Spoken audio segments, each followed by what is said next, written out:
Il y a des différences absolument considérables entre ces peintures-là, qui sont très anciennes, très anciennes, et les différences avec l'Asco, par exemple, qui est plus récent.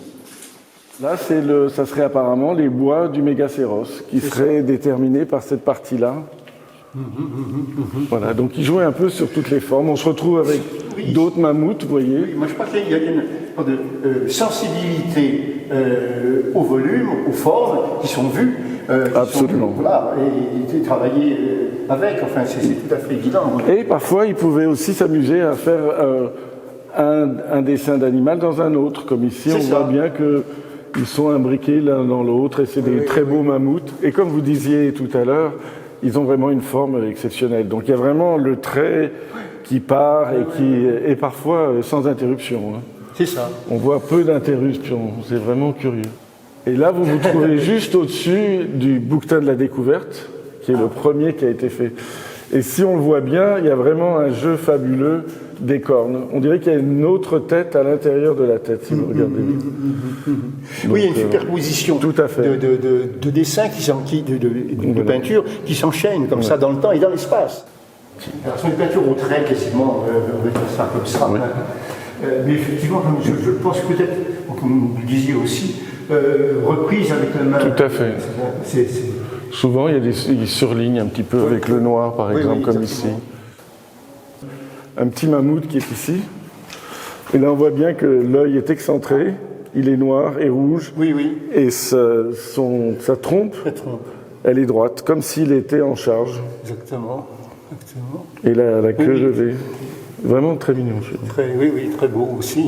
Et vous voyez, la taille, la patte avant, elle est quasiment double et la patte arrière est presque inexistante. C'est vrai. Donc en fait, il n'y a jamais un mammouth ou un animal pareil.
Voilà.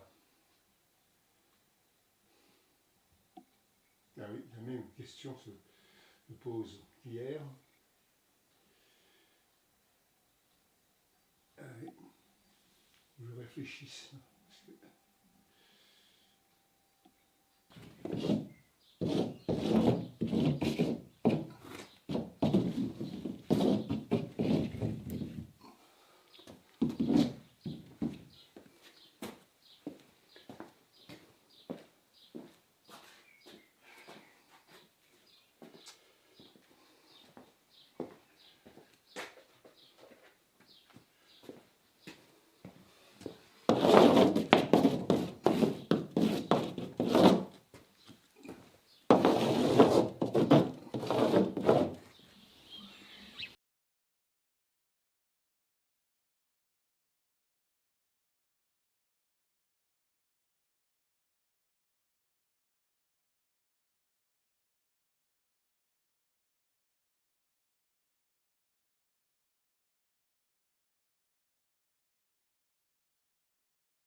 résonance et aussi Mandelstam à l'occasion de la publication de ses œuvres complètes avec le poète et patient traducteur Jean-Claude Schneider, l'universitaire Marc Weinstein et le poète Emmanuel Logier.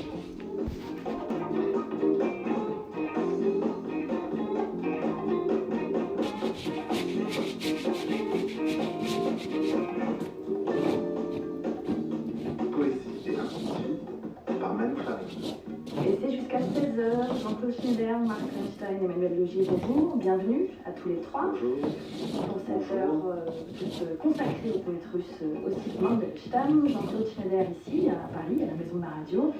Marc Weinstein et Emmanuel Logier depuis Aix-en-Provence, par les bons soins de France Bleu Provence. Le lecteur, lui, pourra enfin embrasser l'œuvre de Mandelstam d'une seule voix, puisque paraissent aux éditions Le Bruit du Temps et la Dogana des œuvres complètes, prose et poésie, traduites par Jean-Claude Schneider. Traduction donc du poète russe, né en 1891 à Varsovie, mort en 1938.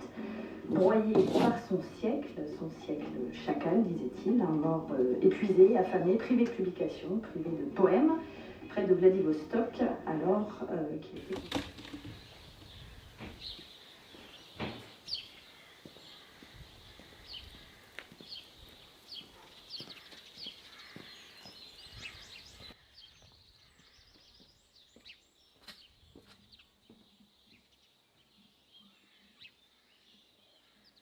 C'est la même question qui se pose à moi qu'hier.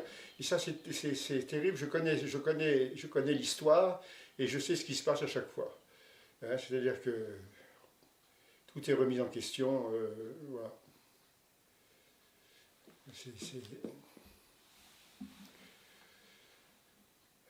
Je suis comme ça. Tout est...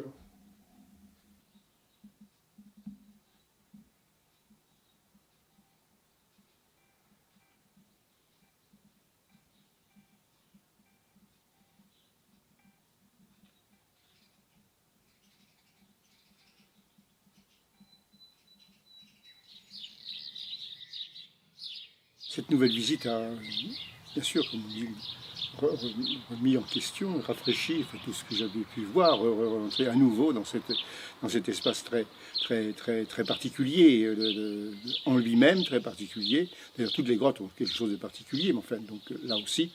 Et ce qui reste ou ce qu'il y a de peinture dans l'ensemble des grottes, des murs, j'allais dire je dirais pas du plafond, mais très en hauteur aussi. Voilà. Donc j'avais travaillé sur cette peinture, et à la suite de cette visite, j'ai effectivement fait cette peinture sur laquelle j'avais déjà travaillé. J'ai trouvé, voilà, c'est d'être dans la grotte, de l'avoir revisité, d'être dans cet espace, d'être avec les choses. C'est ça que j'ai remis cette peinture qui était commencée déjà depuis plusieurs jours, dans un temps très court cette fois-ci, puisque 3 jours, donc c'était très court. Habituellement, ça peut durer beaucoup plus longtemps, pas simplement une semaine, mais plusieurs semaines. C'est des choses qui arrivent aussi.